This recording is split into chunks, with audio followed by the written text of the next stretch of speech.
Dahil nga nakabay kami papuntang simbahan, sabi ko kay Habi, dumiretso na kami sa Kalinga Happy Place, doon na kami mag-aalmusal. Pero ayaw niya kasi masyado daw matarik.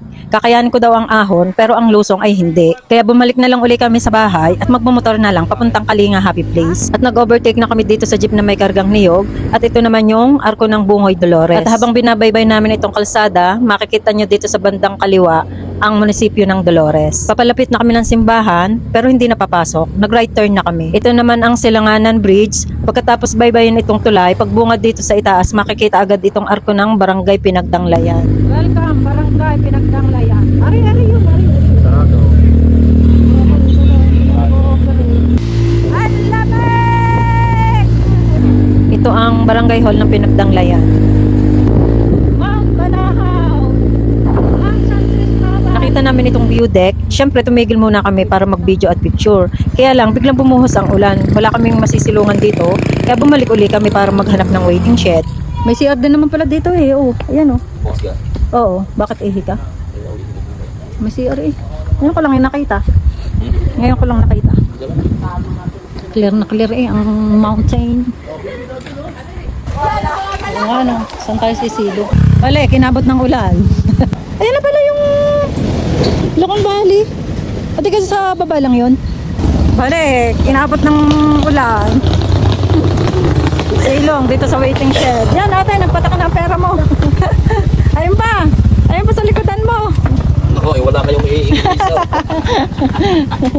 Ano bang Nagpataka na. meron dito? Ano, may resort po dyan. Anong resort? Yung Sierra Pitaya po. Baka yun na nga yun. Yung mga may hanging bridge, yung ano. Hindi po, yung sinasabi ko po, doon po sa kabila yun. Anong pangalan? Parang ano pa ano. Yung doon sa may tapat ng arko ng Pinagdanglayan? Hindi po yung... Oh, sabi ko sa'yo. Cebu po yung sa kabila. Oo, tsaka yung may parang duyan ano. Oo, ano ba tawag? Sabi ko sa'yo, hindi yun eh. Dito yun. Sayang ang papaya, hindi na kinukuha dito. Natigla ang Ay, oo. Kasama din naman yung aso eh. Tara Dinit, baka makaulan pa. Ikaw ay aayaan na naman ng pauwi. Aray, gusto ko lang kami. Safe. Alam mo, kaya kayo lusong madulas yan. Kaya nga tara natin eh. Ayan, ang aaway na si Habi. Ito na nga, go na uli. Hindi na kami nagtagal sa view deck at baka makaulan uli. Hindi na tayo nakapunta dito nang hindi naulan eh. Laki naulan. Dahil nga puro ahon, paubos na yata ang gas namin.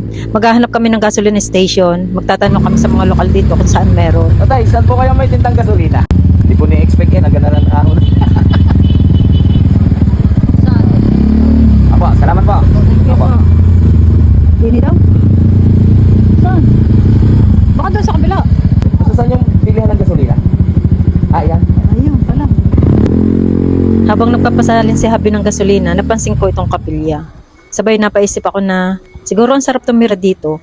Yung pagising mo sa umaga, makikita mo agad bundok. Tapos ang lamig-lamig, masarap maglakad-lakad sa umaga, ganon. May Sunday dito. Ayan na ang Kalinga Happy Place Restaurant. Diyan sa madami nakaparadang sasakyan na yan. Nagdiretso muna kami sa dulo dahil baka madami pang kumakain. Ayan, edi pagbalik namin, close na daw. Lagi na lang tayong inabot ng ulan. Basta pupunta dito, lagi na lang inabot ng ulan. Balik, close na daw. Lasing upos ang kanilang pagkain. Nakakasan. Balik tayo hapon ha. Ayun, siya nagkakadiretso. Uwi na lang sa bahay.